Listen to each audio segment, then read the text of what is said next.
الحمدللہ رب العالمین والصلاة والسلام علی سید المرسلین اما بعد۔ ایک بھائی سوال کرتے ہیں کہ قرض کی ادائیگی کے لیے کوئی وظیفہ ہو جو میں کر سکوں۔ تو گزارش یہ ہے کہ قرض کی ادائیگی کے لیے اور مال میں برکت کے لیے، کاروبار میں برکت کے لیے سب سے بہتر چیز استغفار ہے۔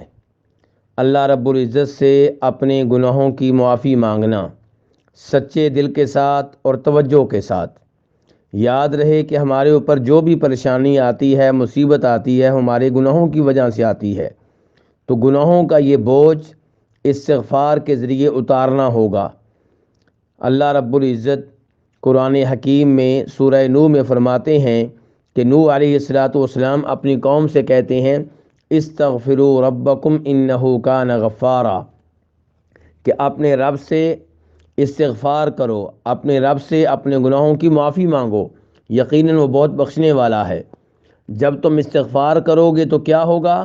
اللہ رب العزت تمہارے اوپر رحمت والی بارشیں نازل کرے گا اور تمہاری مال کے ذریعے، بیٹوں کے ذریعے مدد کرے گا، تمہارے لیے باغات بنا دے گا، تمہارے لیے نہریں چلا دے گا۔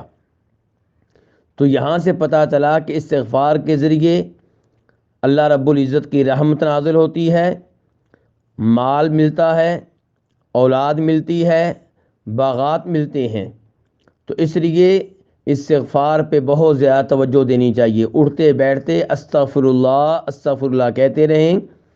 یاد رہے کہ نبی صلی اللہ علیہ وسلم ایک ایک دن میں 100 بار استغفار کیا کرتے تھے۔ تو ہمیں بھی چاہیے کہ ہم استغفار کریں اور توجہ سے کریں۔ دوسرے نمبر پہ جناب یونس علیہ السلام کی دعا جو قرآن حکیم میں آئی ہے، لا الہ الا انت سبحانک انی کنت من الظالمین، کہ تیرے سوا کوئی معبود برحق نہیں، تو پاک ہے ہر طرح کے عیب سے، ہر طرح کی کمزوری سے، بے شک میں ہی ظلم کرنے والوں میں سے ہوں۔ یعنی کہ اس بات کا اقرار اور اعتراف کہ جس مصیبت میں، پریشانی میں مبتلا ہوں وہ میرے اپنے ہی ظلم کا نتیجہ ہے۔ یہ دعا کی جائے تو ہمارے نبی علیہ السلام فرماتے ہیں کہ جو بھی مسلمان کسی بھی معاملے میں یہ دعا کرے گا اللہ تعالیٰ اس کی دعا قبول کرے گا۔ اس روایت کو امام احمد اور ترمذی نے بیان کیا ہے اور اس کی سند درست ہے۔ ایسے ہی پریشانی کے عالم میں دعا کے لیے آپ نے یہ بتایا ہے اللہ ربی لا اشرک بہ شیئا، کہ اللہ میرا رب ہے، میں اس کے ساتھ کسی بھی چیز کو شریک نہیں ٹھہراتا۔ اس حدیث کو امام ابو داؤد اور ابن ماجہ نے اپنی کتب میں درج کیا ہے۔ یہ وظیفہ آپ نے جناب اسماء بنت عمیس کو دیا تھا، تو اس وظیفے کا اہتمام کرنا چاہیے۔ اس کے ساتھ ساتھ نبی علیہ السلام نے ایک دعا بتائی ہے اور اس کے بارے میں آپ نے کہا ہے کہ کسی پہ کوئی بھی پریشانی ہو، کوئی بھی اس کو غم ہو، کوئی بھی ٹینشن ہو، وہ یہ دعا کرے، اللہ رب العزت اس کی پریشانی کو دور فرمائیں گے۔